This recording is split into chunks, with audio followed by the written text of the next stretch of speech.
எப்போ சினிமாவில் எப்படின்னா நல்லா ஃபைட் பண்ணணும், நல்லா டான்ஸ் ஆடுறனா அந்த ஹீரோக்கு லிங்க் இருக்கும். அவங்க ஃபைட் மாஸ்டர் முன்னாடியே வந்து சின்ன சின்ன ரோல்லாம் பண்ணியிருந்தேன். அடியாள் தான் ரோல்னால் வில்லன் பக்கத்தில் வர்றது அப்படி இப்படி பண்ணின்னு இருப்போம். சின்ன சின்ன ரெண்டு ரெண்டு டைலாக் கொடுப்பாங்க. சந்தானம் சார் எனக்கு ரொம்ப நாளாக பழக்கம். அவர் இதில் டிவியில் வந்தார்ல, டிவியில் இருந்து தான் அவர் ஜாயினிங் ஸ்டார்ட் ஆச்சு.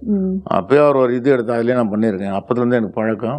பையன்லாம் அவர் படம் தான் ஃபைட் மாஸ்டராக ஒர்க் பண்ணுறான். சந்தானம் சார் படம்லாம் என் பையன் தான் மாஸ்டர். இப்போ நம்பியார்னு எடுத்துக்கங்களேன், இங்கே பார்க்குறதுக்கு பயங்கரமாக இருக்கும். ஆனால் ஸ்பாட்டில் அவர் வெறும் ஜோக்காக அடிப்பார். இப்போ நம்ம இங்கே சந்தானம் சாரோட பண்ணின்னு இருக்கும்போது பார்த்தீங்கன்னா பப்ளிக்கில் நடக்கும்போது பப்ளிக்லாம் சிரிக்கி தான் பார்க்கணும். சிரிச்சாக்கா இது வந்து சக்ஸஸ் ஆகிடும். ஸ்டாண்டுக்கு இண்டு பண்ணும்போது நம்ம டென்ஷனாக இருக்கும், இதை எடுக்கணும் அதை எடுக்கணுன்ட்டு ஒரே காலையிலேருந்து ஒரு இதுவாக இருக்கும். சாப்பாடு கூட சரியாக இறங்காது. இந்த பேப்பர் பார்க்கணும் அது இதெல்லாம் இருக்குது.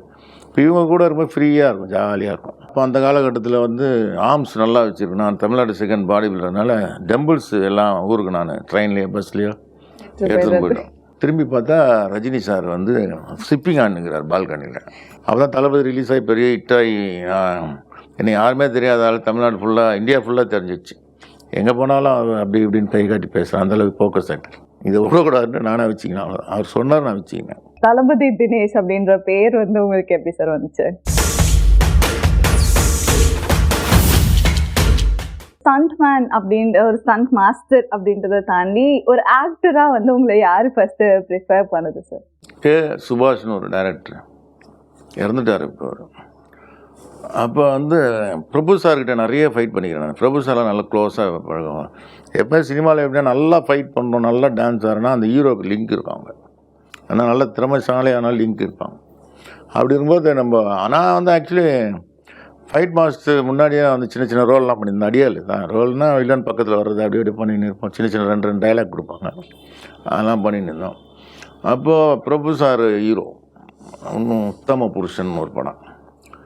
அதில் வந்து சுபாஷ் சார்கிட்ட சொன்னார், பையன் இருக்கா நல்லா ஃபைட்லாம், கிளைமேக்ஸில் இம்பார்ட்டன்ட் ஃபைட் இருக்குது.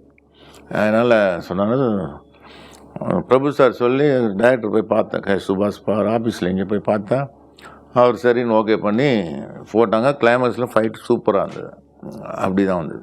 ஸோ நீங்கள் வந்து சந்தானம் சார் கூட ஒர்க் பண்ணீங்க. செட்டே கண்டிப்பாக சந்தானம் சார் இருந்தால் கலக்கலப்பாக தான் இருக்கும்னு நினைக்கிறேன். அதோட அந்த சந்தானம் சார் நீங்கள் உங்களோட எக்ஸ்பீரியன்ஸ் பற்றி சொல்லுங்கள் சார். சந்தானம் சார் எனக்கு ரொம்ப நாளாக பழக்கம். அவர் இதில் டிவியில் வந்தார்ல, டிவியில் இருந்து தான் அவர் ஜாயினிங் ஸ்டார்ட் ஆச்சு.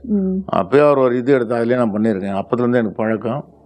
அவர் நல்லா ஃபேமிலி. என் பையன்லாம் அவர் படம் தான் ஃபைட் மாஸ்டராக ஒர்க் பண்ணுறான். சந்தானம் சார் படம்லாம் என் பையன் தான் மாஸ்டர். அதாவது எப்படின்னா, இப்போ ஒரு வில்லனாக இப்போ நம்பியார்னு எடுத்துக்கங்களேன், இங்கே பார்க்குறதுக்கு பயங்கரமாக இருக்கும். ஆனால் ஸ்பாட்டில் அவர் வெறும் ஜோக்காக அடிப்பார். அவர் காமெடியெலாம் பண்ணுவார். அதுமாதிரி சந்தானம் சார்கிட்ட பண்ணும்போது பார்த்தீங்கன்னா அவர் டக்கு டக்குன்னு கவுண்டர் கொடுத்துன்னே இருப்பாங்க. ஸ்பாட்டில் சிரிச்சுனே இருப்போம்.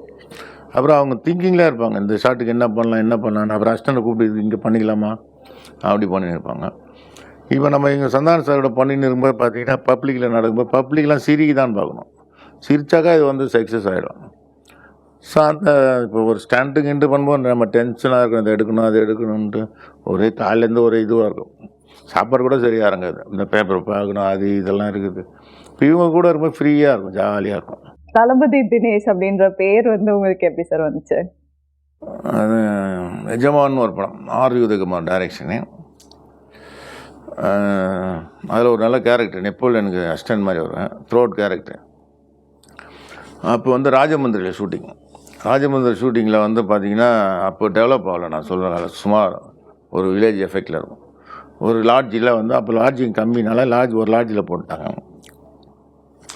நான் இப்போவுமே அப்போ அந்த காலகட்டத்தில் வந்து ஆர்ம்ஸ் நல்லா வச்சுருக்கேன். நான் தமிழ்நாடு செகண்ட் பாடி பில்டர்னால டெம்பிள்ஸ் எல்லாம் ஊருக்கு நான் ட்ரெயின்லேயோ பஸ்லேயோ